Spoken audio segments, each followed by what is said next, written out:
Hello guys, how are you? Today we are learn about and discuss about objectives of distribution channel and disadvantages of distribution channels and limitations of distribution channel.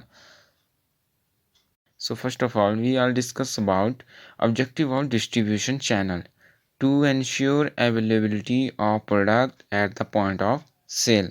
सबसे पहले इसका objective ये है कि ensure किया जाता है कि प्रोडक्ट जो है वो उसके सेलिंग पॉइंट तक, उसके एंड पॉइंट तक पहुंच रहा है, ढंग से पहुंचेगा भी या नहीं। क्योंकि मैन्युफैक्चर जो है गुड्स वो एक ही पॉइंट पे किया जाता है, एक ही प्लेस पे किया जाता है, लेकिन उसके डिस्ट्रीब्यूशन चैनल के अंदर उसके सेलिंग पॉइंट जो है वो अलग अलग होते हैं। क्योंकि मैन्युफैक्चर तो एक प्लेस पे किया जाता है, लेकिन उसके कस्टमर तो ऑल ओवर इंडिया में होते हैं। तो वो सेलिंग पॉइंट उसका डिसाइड किया जाता है, वहाँ पे उसको सेल किया जाता है, सेल आउट किया जाता है, वहाँ तक उस प्रोडक्ट को ले जाने के लिए ये इंश्योर किया जाता है कि वो ढंग से सामान वहाँ तक सेफली पहुँचे, उसे वहाँ तक पहुँचने में कोई भी दिक्कत ना आए, कोई भी सामान ख़राब ना हो। डिस्ट्रीब्यूशन चैनल का दूसरा ऑब्जेक्टिव यह है कि to build channel members loyalty. मतलब जो भी चैनल मेंबर है, डिस्ट्रीब्यूशन चैनल है, उसके उसके जो मेंबर हैं उन सब में लॉयल्टी होनी चाहिए। ऐसा नहीं कि धोखाधड़ी कर रहा है, सामान को इधर उधर फेंक रहा है, कोई सिंसियर नहीं है अपने काम के लिए। तो ये सब नहीं होना चाहिए, लॉयल होना चाहिए बंदा अपने काम के लिए, अपने काम को लॉयल्टी से करे। सो that is a second objective of the distribution channel. Distribution channel का तीसरा ऑब्जेक्टिव, सबसे मेन ऑब्जेक्टिव ये आ जाता है हमारा कि to stimulate channel members to put greater selling efforts. मतलब जो चैनल के मेंबर है, डिस्ट्रीब्यूशन चैनल के मेंबर हैं, उनमें ये होना चाहिए कि वो अपने प्रोडक्ट को ज़्यादा से ज़्यादा सेल आउट करे, तभी तो यार ऑर्गेनाइजेशन को हमें प्रॉफिट होगा। ये तो सबसे बड़ा ऑब्जेक्टिव है। इस पॉइंट को एग्ज़ाम में सबसे क्लाइंट्स के साथ डील करने के लिए जाते हैं, तो उनको कमीशन भी रखा होता है। ये होता है कंपनी के सेल को इंक्रीज़ करने के स्ट्रेटजीज होती हैं जैसे। तो ये हमारा थर्ड पॉइंट है डिस्ट्रीब्यूशन चैनल का। उससे आगे फोर्थ पॉइंट हमारा यह जाएगा किसी भी डिस्ट्रीब्यूशन चैनल के ऑब्जेक्टिव्स में, to develop management efficiency in channel organisation.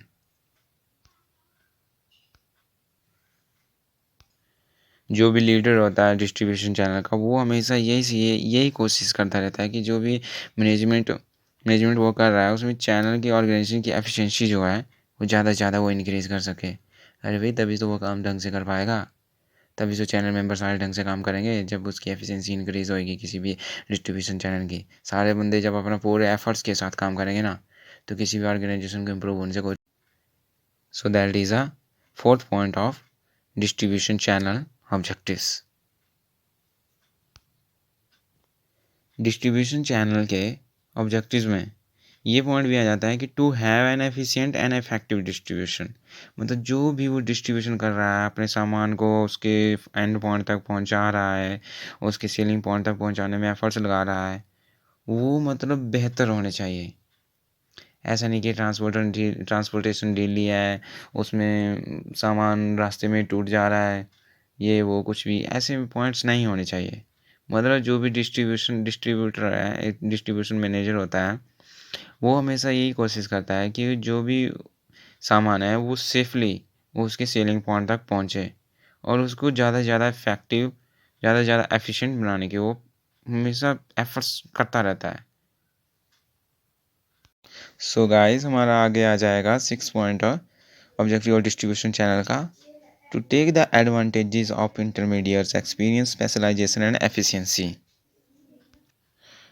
मतलब जो भी डिस्ट्रीब्यूशन चैनल में मध्यस्थ लोग होते हैं, इंटरमीडिएट्स होते हैं, उनका फ़ायदा उठाएं।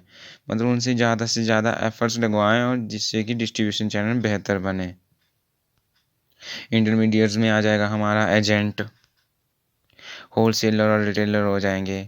मतलब डिस्ट्रीब्यूशन चैनल में डिस्ट्रीब्यूशन मैनेजर का यही मोटो रहता है कि वो होलसेलर, रिटेलर, एजेंट जो भी होते हैं इंटरमीडिएट्स, उनको मतलब प्रमोट करें, उनकी हेल्प करें, किस तरह से वो कस्टमर को अट्रैक्ट कर सकते हैं उनका प्रोडक्ट खरीदने के लिए। ये हमारा 6 ऑब्जेक्टिव है और मोस्ट इम्पॉर्टेंट ऑब्जेक्टिव है किसी भी डिस्ट्रीब्यूशन चैनल का, किसी भी प्रोडक्ट को सेल करने का, किसी भी ऑर्गेनाइजेशन की सेलिंग बढ़ाने का। Okay, is that clear? और लास्ट और मोस्ट इम्पॉर्टेंट हमारा ऑब्जेक्टिव डिस्ट्रीब्यूशन चैनल का ये आ जाएगा कि इन्वेंट्री मैनेजमेंट। जो भी इन्वेंट्री है, पहले तो मैं बता देता हूँ कि इन्वेंट्री क्या होता है। ठीक है, इन्वेंट्री के अंदर वो सारी चीज़ें आती हैं जो भी किसी ऑर्गेनाइजेशन ने बेचने के लिए, कस्टमर को सेल आउट करने के लिए रखी हैं, वो इन्वेंट्री के अंदर आ जाता है। एक इन्वेंट्री को मैनेज करना बहुत ही मुश्किल काम होता है, लेकिन जो भी एक बेहतर अच्छा मैनेजर होता है वो इसे ढंग से मैनेज करता है और इसके ज़्यादा से ज़्यादा फ़ायदे लेता है। तो इन्वेंट्री को मैनेज करना भी डिस्ट्रीब्यूशन चैनल का एक ऑब्जेक्टिव होता है। तभी तभी वो अपने तभी वो प्रोडक्ट को उसके फर्स्ट पॉइंट से उसके लास्ट पॉइंट तक सही से पहुंचा सकता है। So that all are the objectives of distribution channel. I hope आप सबको क्लियर हो गया होगा। सो गाइस, अगर इस टॉपिक से रिलेटेड किसी को भी कोई भी क्वेश्चन पूछना है तो आप मुझे कमेंट सेक्शन में पूछ सकते हैं। अगर किसी और टॉपिक पे मुझे वीडियो बनानी है तो आप मुझे कमेंट सेक्शन में बोल सकते हैं, मैं उससे रिलेटेड वीडियो ज़रूर बनाऊंगा। और मेरे पास सारे नोट्स अवेलेबल हैं, और जिस भी टॉपिक पे बोलोगे तो मैं आपको वीडियो बना कर दूंगा। सो गाइस, अब हम डिस्कस करेंगे constant, limitation and disadvantages of distribution channel. So इसका पहला जो लॉस है डिस्ट्रीब्यूशन चैनल में, क्या इसमें कमियां रह जाती हैं, वो पहला पॉइंट है loss of product importance due to delay. In case of transporter delay, the product loses its importance in the channel and sales suffer। मतलब अगर डिस्ट्रीब्यूशन चैनल में किसी भी प्रोडक्ट को उसके मैन्युफैक्चरिंग प्लेस से उसके सेलिंग पॉइंट तक पहुंचाने में अगर वो डिले हो जाता है तो कस्टमर जो अनसेटिस्फाई हो जाता है और जिससे वो दूसरी कंपनी का सामान खरीदने लग जाता है। तो इसका सबसे बड़ा लॉस है। यानी कि हमारा ट्रांसपोर्टेशन सिस्टम जो है सबसे बेस्ट होना चाहिए किसी भी कंपनी के लिए, सबसे ज़रूरी एंड सबसे मोस्ट इम्पॉर्टेंट थिंग है। ये सब कुछ ध्यान में रखना पड़ता है किसी भी सप्लाई चेन मैनेजर को, किसी भी डिस्ट्रीब्यूटर मैनेजर को, ये सब ध्यान में रखना पड़ता है। और सेकंड लॉस है इसका more importance to competitor product. मतलब ऐसा नहीं है कि हमने अपना प्रोडक्ट को बिल्कुल सेव कर लिया, हमारा प्रोडक्ट जो है सबसे अच्छा है, इसकी पैकेजिंग अच्छी कर दी, इसका ट्रांसपोर्टेशन जो है बिल्कुल स्मूथ बना दिया, ट्रांसपोर्ट बिल्कुल सही से हो रहा है, टाइम से पहुंच रहा है। हमें ये भी देखना पड़ेगा कि हमारा जो कॉम्पिटिटर प्रोडक्ट हैं वो कैसे हैं, वो हमसे आगे क्यों हैं, उन सबको एनालाइज करना पड़ेगा। अगर ये सब हम नहीं करेंगे तो ये तो डिस्ट्रीब्यूटर मैनेजर के लिए बहुत ही बड़ा लॉस है, उसको सफ़र करना पड़ेगा, बहुत ही परेशानी उठानी पड़ेगी। इसलिए डिस्ट्रीब्यूटर मैनेजर को सब ध्यान में रखना पड़ता है, इसलिए इसकी कमी आ जाती है। और तीसरी इसकी कमी है लैक ऑफ कम्युनिकेशन कंट्रोल। एक डिस्ट्रीब्यूशन चैनल में सबको कम्युनिकेशन अपने कंट्रोल में रखना चाहिए, मतलब जो भी बिहेवियर है वो बिल्कुल सही होना चाहिए। एक सेल्स मैनेजर को अपनी कम्युनिकेशन स्किल्स अच्छी होनी चाहिए उसकी, वो कैसे क्लाइंट से डील करता है जिससे कि ज़्यादा से ज़्यादा प्रोडक्ट कस्टमर उसके खरीदें। ये सबको कम्युनिकेशन स्किल्स तो एक सेल्स मैनेजर में होनी चाहिए। ये डिस्ट्रीब्यूशन चैनल की कमी है अगर कम्युनिकेशन स्किल्स अच्छी नहीं है तो। और फोर्थ इसका पॉइंट है revenue loss. The manufacturer sells his product to the intermediate at the cost lower than the price of which their middleman sell to the final customers, therefore the manufacturer goes for a loss in revenue. Distribution channel में सबसे बड़ा loss ये आ जाता है कि मतलब manufacturer जो है जो भी अपना सामान सेल आउट करता है वो किसी क्लाइंट, किसी एजेंट, किसी इंटरमीडिएट के थ्रू ही करता है। और इंटरमीडिएट का हमेशा यही मोटो रहता है कि वो कम से कम प्राइस पे अपना सामान मैन्युफैक्चरर से खरीदे और फाइनल कस्टमर तक पहुंचाए।